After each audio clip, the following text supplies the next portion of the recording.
Mark, the first thing is we need to destroy this terrorist organization and get our hostages back. Yes, Mark, you haven't said that word.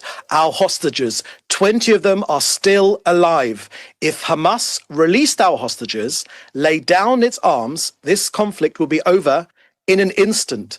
That maybe would upset you because that would mean the end of Hamas. But that is the future. That is the future. That is the good future for Gazans.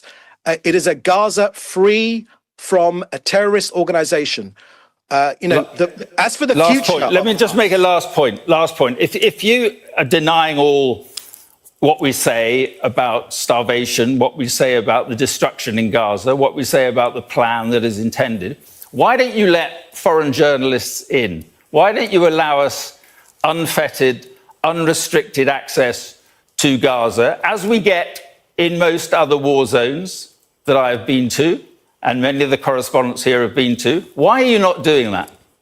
I'm just wondering if you ever get tired of this line of questioning. Firstly, listen to me, Mark. Listen to me. Firstly, because there's no shortage of these images coming out of Gaza. You see them all the time. So what is this nonsense? We are focused on getting our hostages out. But you just told me it's all propaganda. You just told me it's all propaganda. Literally just told me that. Hostages out. Why aren't you raising the plight of our hostages during this interview? Why aren't you putting pressure through your broadcasts on Hamas, the terrorist organization? That would bring the end to this war. We're opening routes to deliver more food and medicine.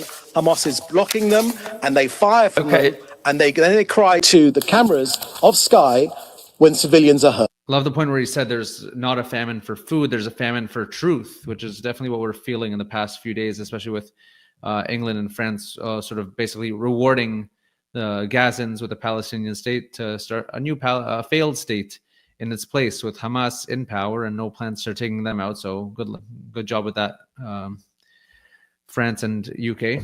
So yeah, just as I mentioned in the middle of the video, this guy just keeps ignoring every fact thrown at him, and it's really frustrating to listen to his line of questioning, which is a very classic, old school, narrative that a lot of these news anchors try to set traps for their guests and sort of, aha, I got you. So you mentioned that you're doing this, and you're ignoring my question, so therefore, so I've had enough of that.